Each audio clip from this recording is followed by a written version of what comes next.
मैं बिहार के जीत के बाद छत्तीसगढ़ के जो कार्यकर्ता वहां लगे थे, माननीय प्रदेश अध्यक्ष जी के निर्देशन पर मैं उन सभी कार्यकर्ताओं के माध्यम से छत्तीसगढ़ की जो भावनाएं बिहार की जीत में मिली हैं, छत्तीसगढ़ के लोगों का जो संवेदना रहा है बिहार के जीत में, मैं उसके लिए छत्तीसगढ़ वासियों को भी और भाजपा के अपने उन सभी कार्यकर्ताओं को जो छत्तीसगढ़ में चुनाव में पार्टी में अपना काम में योगदान दिए, उनको भी मैं अभिनंदन करता हूं।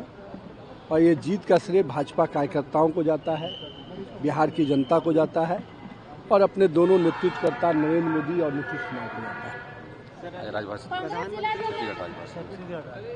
आज छत्तीसगढ़ क्या पूछे बताओ। कांग्रेस जिलाध्यक्ष की सूची अभी तक नहीं आई है, क्या कहेंगे? लगातार सब चीज़ों का आज बैठेंगे अध्यक्ष जी के साथ, संगठन महामंत्री जी, हम लोग बैठ कर उस पर निर्णय करेंगे। जहाँ जहाँ पर जो चीज़ें हैं उसको यथाशीघ्र कर जल्दी से तेज़ी से उस पर निर्णय होगा। साथ ही साथ आज छत्तीसगढ़ भाषा दिवस है, इसके लिए भी छत्तीसगढ़ वासियों को बहुत बहुत बधाई देता हूं। और हम हमेशा मानते हैं छत्तीसगढ़ अपनी संस्कृति, अपनी प्रकृति के लिए जाना जाता है और कहीं न कहीं वो भावना के साथ हमारी विष्णुदेव साय की सरकार काम कर रही है और इसलिए छत्तीसगढ़ वासियों को छत्तीसगढ़ भाषा दिवस के दिन में बहुत बहुत बधाई देता हूं। सर, छत्तीसगढ़ में देश में पहली बार जो है छत्तीसगढ़ में डीजीआईजी कॉन्फ्रेंस आज से शुरू हो रहा है। सर देखिए, जब मैं ये मानता हूं कि इस तरह के आयोजन कहीं न कहीं राज्य के बढ़ते हुए विकास को दिखाता है कि इतने बड़े कॉन्फ्रेंस को एक राज्य होस्ट कर रहा है, तो कहीं न कहीं 25वां साल है इस राज्य के स्थापना दिवस पे और उसके समय ये सब चीज़ें हो रही है। तो माननीय अटल जी ने जो छत्तीसगढ़ के निर्माण में काम किया, अब उसके विकास में माननीय नरेंद्र मोदी जी का पूरा योगदान मिल रहा है। तो हम लोगों ने कहा था ना, हमने ही बनाया है और हम ही संवारेंगे, तो बनाने के बाद अब संवारने का काम चल रहा है। कांग्रेस में विवाद की स्थिति देखने को मिल रही है। कुछ दिन पहले दौरे पर थे तो कांग्रेस के जो नेता है उनमें विवाद की स्थिति देखने को मिली।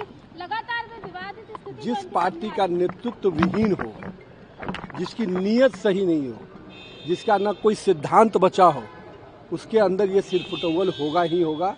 जिसका आका ही आला कमान जिसको वो लोग बोलते हैं, उसमें ही भेदभाव हो। कर्नाटका में क्या हो रहा है?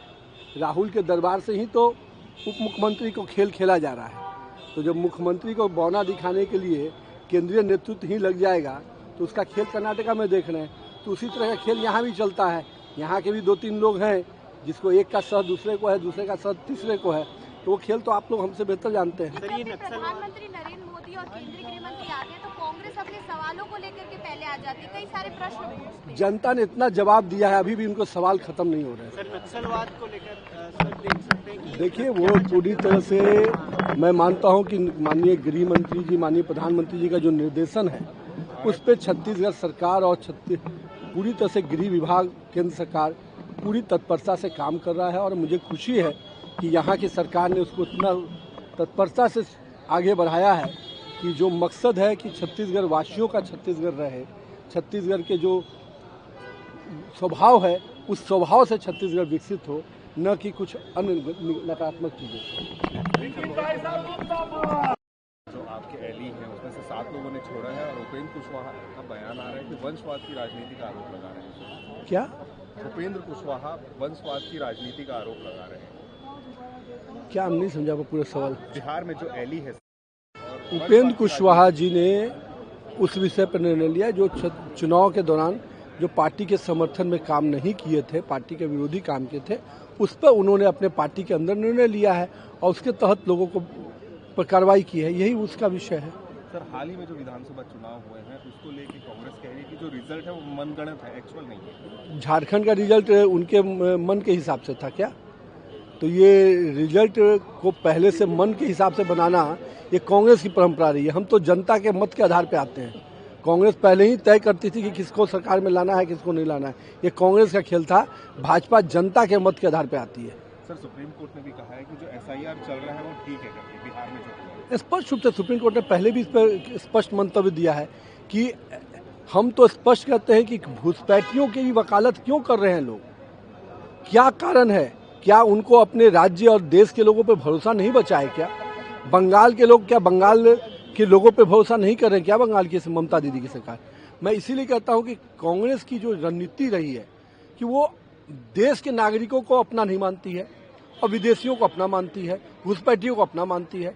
तो आखिर कांग्रेस को बताना चाहिए क्या भी देश के 1,40,00,000 लोगों पे से भरोसा उनका उठ गया है कि चंद घुसपैठियों के भरोसे राजनीति करना। तौर से ये हमारे छत्तीसगढ़ में पहली बार डीजी कॉन्फ्रेंस किया जा रहा है और इसके लिए हम अपने देश के यशस्वी प्रधानमंत्री जी का, माननीय हमारे गृह मंत्री जी का और माननीय मुख्यमंत्री जी लगातार हमारे छत्तीसगढ़ को जिस तरीके से तब प्राथमिकता में रखे हुए हैं और छत्तीसगढ़ अभी अपनी रजत जयंती मना रहा है और ऐसे अवसर पर डीजी कॉन्फ्रेंस हो रहा है और इसी तौर पे हमारा ये पूरा छत्तीसगढ़ नक्सलवाद की पीड़ा झेल रहा था और 50 वर्षों के बाद अब नक्सलवाद से मुक्ति की ओर हम बढ़ रहे हैं और इसी परिप्रेक्ष्य में अब यहाँ पर इस कॉन्फ्रेंस का भी आयोजन होना उसको एक मजबूती देता है। सर, छत्तीसगढ़ लंबे समय तक नक्सलवाद से ग्रसित रहा है, तो यहाँ बैठक करा के क्या संदेश देने का प्रयास है, किसी अंतिम सांसें ले रहा है? ये तो नियमित रूप से बैठक है और छत्तीसगढ़ अब छोटे राज्यों की श्रेणी में नहीं बल्कि क्षमतावान श्रेणी में आ गया है और इसमें हमारे देश के प्रधानमंत्री माननीय नरेंद्र मोदी जी का 3 दिवसीय इसमें आकर रुकना हो रहा है, हमारे गृह मंत्री जी का हो रहा है और अन्य हमारे जितने भी राज्यों के जो डीजी हैं वो इस कॉन्फ्रेंस में आ रहे हैं। तो छत्तीसगढ़ ने इस बात को साबित किया है कि अब वो कहीं न कहीं से हर दृष्टि से अपने आप को उस दृष्टि से तैयार कर रहा है। सचिन पायलट कह रहे हैं कि छत्तीसगढ़ के लॉ एंड ऑर्डर के लिए कौन जिम्मेदार है? जो उनका हो रहा है वो तो ठीक है, लेकिन लॉ एंड ऑर्डर को लेकर कौन जिम्मेदार है यहाँ? देखिए, उनके पास में कोई विषय नहीं है और जहाँ तक लॉ एंड ऑर्डर की बात हो, नक्सलवाद की बात हो, जिस तरीके से जिस मुस्तैदी के साथ में हमारे छत्तीसगढ़ के यशस्वी मुख्यमंत्री श्री विष्णुदेव साय जी ने लगातार इन क्षेत्रों को सैनिटाइज किया है और इन क्षेत्रों को मुक्त किया है, कहीं न कहीं से वो इस बात को साबित करता है कि सरकार की इच्छा शक्ति के ऊपर निर्भर करता है। पहले जवानों का हौसला किस तरीके से गिरा हुआ था, अब हमारे उन क्षेत्रों में जिस तरीके से जवान जा करके ऑपरेशन सर्चिंग करते हैं, तो कहीं न कहीं से ये हमारे शीर्ष नेतृत्व और हमारे माननीय मुख्यमंत्री जी का विशेष तौर पर उसको योगदान भी है। एमएमसी का एक प्रेस नोट फिर से सामने आया है, वो कह रहे हैं कि 1 जनवरी को हथियार बंद संघर्ष विराम को अंजाम दे देंगे, टुकड़े टुकड़े में जो है समर्पण ना करे, एक साथ जो है सब मिलकर जो है समर्पण करेंगे। इस बात को लेकर प्रेस नोट अनंत ने फिर से जारी किया है। मैंने इसको देखा नहीं है, लेकिन हमने तो पहले ही कहा कि वो लोकतंत्र पे विश्वास करें, गणतंत्र पे भरोसा छोड़ते हुए, और ये देश सबको अपना स्थान देता है और कहीं न कहीं से यदि वापस आते हैं तो निश्चित तौर पे हमारे छत्तीसगढ़ का विकास हो, इस बात को लेकर के हम लोग इसी को लेकर कि महाराष्ट्र और छत्तीसगढ़ से ठोस आश्वासन मिल गया, लेकिन उनको मध्य प्रदेश से ठोस आश्वासन नहीं मिल रहा है, जिसके कारण कहीं न कहीं वो कह रहे हैं कि मध्य प्रदेश से भी ठोस आश्वासन मिलना चाहिए। देखिए, ये तो शुरू से ही हमारी रणनीति रही है और भारतीय जनता पार्टी की सरकार तो हमेशा विशेष तौर पे नक्सलवाद के खिलाफ में रही, माओवाद के खिलाफ में रही और हमेशा हर मंच से उनको कहते हैं आमंत्रित किया है और उसके संदर्भ में विषय आएगा तो निश्चित तौर पे उसमें कुछ कर पाएंगे अपन। अभी तो मेरी जानकारी में इसकी कोई जानकारी नहीं है। सचिन पायलट आए हुए थे तो उनके सामने कांग्रेस के नेताओं के बीच विवाद की स्थिति पैदा हो गई और लगातार हम देख रहे हैं कर्नाटक में भी यही स्थिति है, क्या कहेंगे?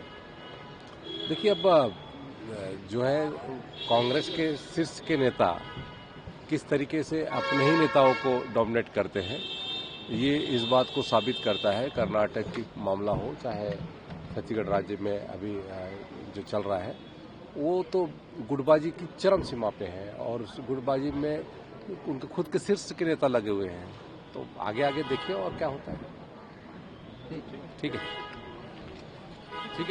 कर्नाटका में एक पॉलिटिकल क्राइसिस इमर्ज हुआ है, उसको कैसे देखते हैं सर? क्या ये कहीं ना कहीं से जो है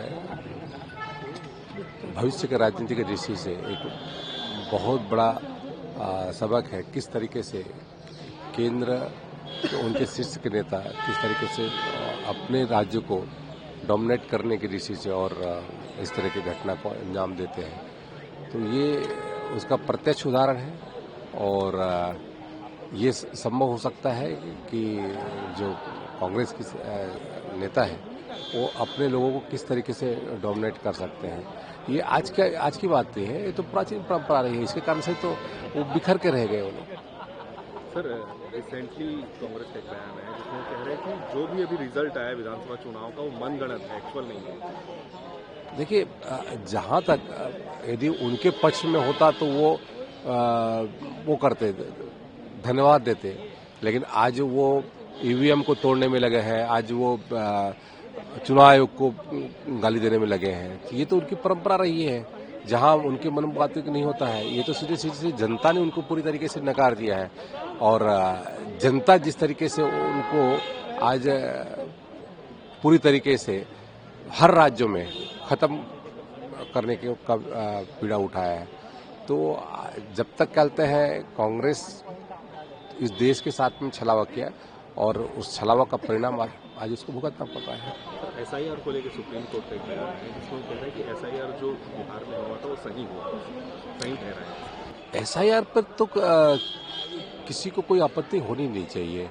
और जो लोग कहते हैं घुसपैठिया, रोहिंग्या इन लोग के पक्ष में है, वही लोग उसके खिलाफ में जा सकते हैं।